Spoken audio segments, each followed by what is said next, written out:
ডাকসুর রেশ কাটতে না কাটতে রাত পোহালে জাকসু নির্বাচন। জাহাঙ্গীরনগর বিশ্ববিদ্যালয়ে প্রায় 12,000 শিক্ষার্থী 33টা বছর পর তাদের প্রতিনিধি নির্বাচন করবেন।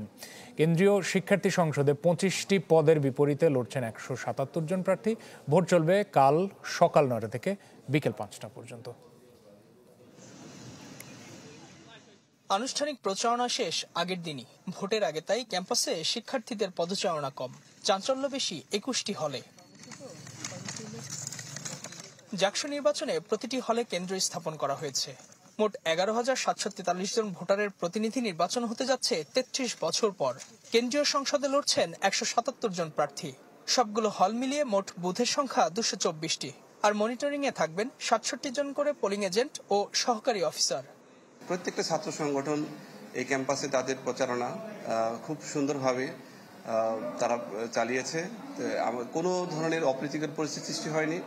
তো আশা করছি যে আমাদের আগামীকালের যে ভোট, এটাও আমরা খুব সুন্দর সুষ্ঠুভাবে সকলের উৎসাহ উদ্দীপনার মধ্য দিয়ে আমাদের এই ভোট শেষ হবে। বুথগুলো তৈরি হচ্ছে আর আমাদের পোলিং ব্যবস্থাপনা যা বসার প্লাস হচ্ছে আমাদের সিসিটিভির ক্যামেরা নিরাপত্তা, ওগুলো আগে হয়ে গিয়েছে। সমস্ত কাজ আর কি এই মুহূর্তে আমাদের কমপ্লিট।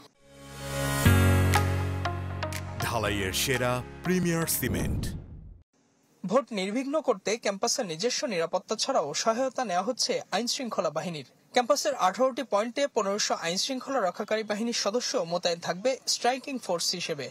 আমাদের প্রক্টোরিয়াল বডির যারা আছে, আমাদের প্রক্টোসার সহ আমরা সার্বক্ষণিক মনিটর করব এবং বিভিন্ন জনকে বিভিন্ন জোনে ভাগ করে দেওয়া হয়েছে, যে এক একজন কর্মকর্তা এক একটা অংশে তারা নিরাপত্তা কোঅর্ডিনেট করবে টোটাল সামগ্রিক ব্যবস্থা নিয়ে। বৃহস্পতিবার সকাল 9টা থেকে বিকেল 5টা পর্যন্ত চলবে ভোট গ্রহণ। এরপর সিনেট ভবন অর্থাৎ রিটার্নিং কর্মকর্তার কার্যালয়ে ফলাফল ঘোষণা করবে নির্বাচন কমিশন। ইজাজ শৌমিক, চ্যানেল 24, সাভার, ঢাকা।